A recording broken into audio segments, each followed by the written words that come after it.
Welcome to All Things Food. I'm John Woods, and this is the channel where we not only love to cook, but we cook to love. And I'm loving something today because I'm going to share with you something that's really exciting that you've been asking me about, and that is this.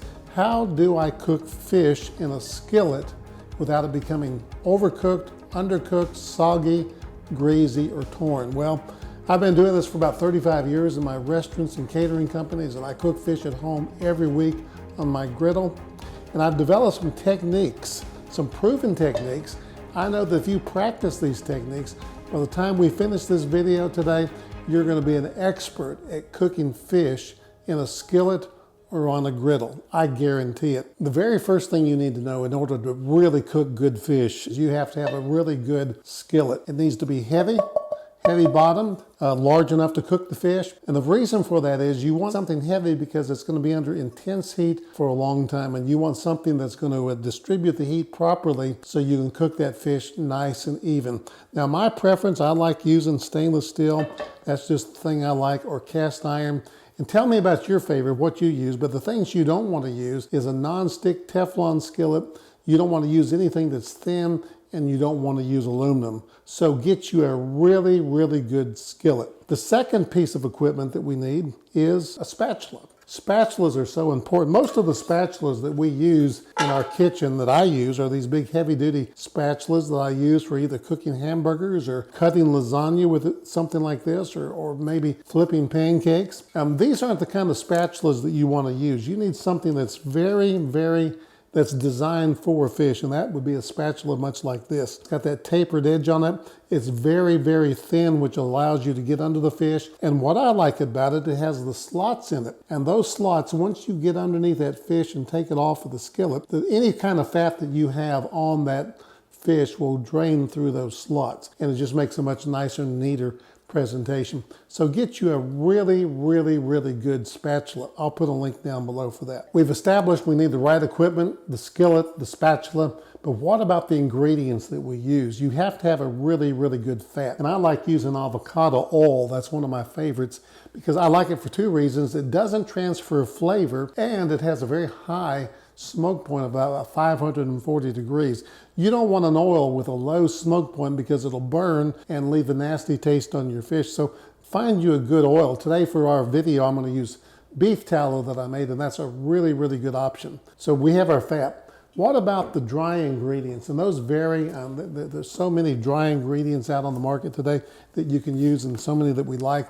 Salt and pepper is perfect. Maybe if you want to use an all-purpose seasoning, which is garlic, salt, and pepper, I use this one all the time, a Greek seasoning like Cavender's, or you might have your favorite barbecue seasoning, but on and on the list goes. Find a seasoning that you like, that your family likes, and use it consistently, and you'll be glad. You'll really make some really great fish. Then there's some secondary seasonings that we use, and I like using the secondary seasonings right there toward the end as I'm cooking the fish. I'll put in maybe a couple garlic cloves in there, some rosemary, some thyme, a little squeeze or splash of lemon, or a little splash of wine. And all of those things, all those secondary ingredients in addition to your dry ingredients, will help elevate that flavor on the fish to a whole new level. You're really going to like using those secondary ingredients. All right, moving right along here, the next thing we do is we want to consider the fish itself. Obviously, your fish needs to be fresh. Always buy fresh, good fish. Make certain that it has a good color to it, that it doesn't have a smell. But you want to start with fresh fish because your skillet-seared fish can be no better than the fish that you purchase. Make certain it's good and fresh. The first thing I do when I get fish and I'm ready to cook it, no matter if I'm frying it in a fryer or on a grill or whatever, I'll take the fish and I'll lay it out on a cutting board like this, and I'll feel the fish to make certain two things. One, there are no pin bones. There's no excess fat left on it or excess skin left on it. And I also remove the fat with a knife. So examine that fish and make certain it's good and clean and that there's no problem with the fish. The next thing I do is I put it down on the cutting board with a piece of paper towel, and I'll lay the fish on top of the paper towel, and I'll take other paper towels and I'll pat the fish dry.